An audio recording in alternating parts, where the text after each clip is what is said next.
সবাইকে স্বাগত জানাচ্ছি আমার নতুন আরেকটা ভিডিওতে। এবারও কক্সবাজারেরই ভিডিও, কিন্তু এবার কিন্তু গাড়িতে যাইনি। না, বাসেও যাইনি কিংবা ট্রেনেও যাইনি। গিয়েছি আমার ছোট্ট স্কুটারটা নিয়ে, টিভিএস এন্টর্ক। অনেক জায়গায় রিল দিয়েছি, তারপর সবাই জানতে চেয়েছে আমার এই টিভিএস এন্টর্কের সার্ভিস সম্পর্কে, যে কীরকম লাগলো, কীরকম তেল খরচ হলো, কত সময় লাগলো, কিংবা টায়ারিং বা কীরকম ছিল। সবই জানাচ্ছি এই ছোট্ট ভিডিওটায়। মূলত ভ্লগ করার উদ্দেশ্য নিয়ে তো জার্নি করি নাই, তো অনেক বড় বড় ক্লিপস নাই, সবগুলো ক্লিপস জোড়া লাগিয়ে একটা ইনফরমেটিভ ভিডিও বানাচ্ছি। আমার টিভিএস এন্টর্কটার বয়স মোটামুটি 3.5 বছর এবং অলরেডি 20,000 কিলো চলে গেছে। তো এই কন্ডিশনে এই প্রথম এত দূরের একটা লং জার্নি করেছি আমার বাইকটাতে। যেহেতু ফুয়েল ট্যাঙ্ক মাত্র 5.8 লিটারের, তো বারবার আমাকে রিফুয়েল করতে হয়েছে রাস্তায়।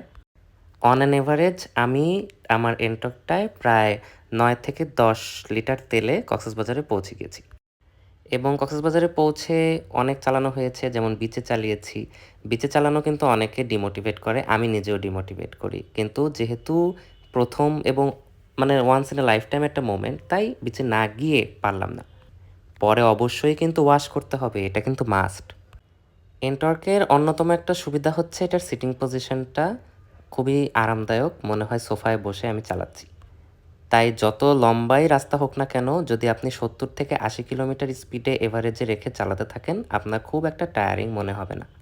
তবে হ্যাঁ, আপনি টায়ার্ড না হলেও বাইকটা কিন্তু টায়ার্ড হবে, তাই অবশ্যই একটু পরপর ব্রেক দিবেন। অলমোস্ট 70 বা 80 কিলোমিটার পরপর থামবেন, বাইকটাকে রেস্ট দিবেন।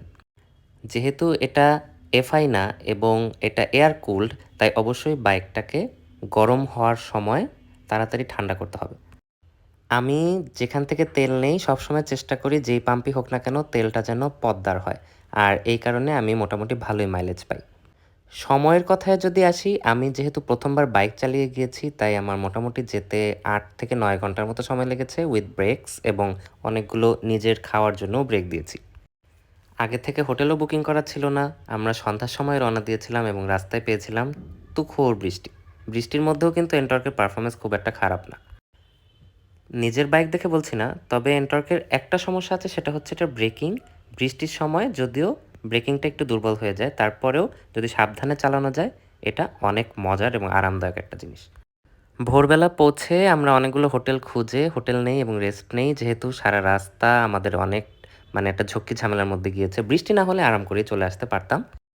তাই দুপুর পর্যন্ত একটা বিশাল ঘুম দিয়ে আমরা মেরিন ড্রাইভে চলে গিয়েছিলাম এবং অনেক মজা করেছি। বিশ্বাস করেন, নিজের বাইক নিয়ে প্রকৃতির মাঝে যেতে যেই মজা, সেটা গাড়িতেও নাই কিংবা অন্য কোনো ট্রান্সপোর্টেও নাই।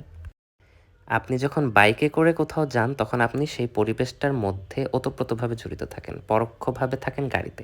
তাই বাইকেই আমার বেশি মজা লেগেছে মেরিন ড্রাইভে ঘুরতে। এনটর্কের অন্যতম আরেকটা প্রবলেম বলে ফেলে এই ফাঁকে, সেটা হচ্ছে ভাইব্রেশন। অনেক জোরে চালাতে থাকলে কিন্তু ভালোই হাতে ব্যথা হয়। অ্যাট দ্য এন্ড আমি বলতে পারি এনটর্ক হাইওয়ে রাইড করার জন্য উপযুক্ত একটা জিনিস, যদি আপনার স্কিল থাকে। সবাইকে ধন্যবাদ। আল্লাহ হাফেজ।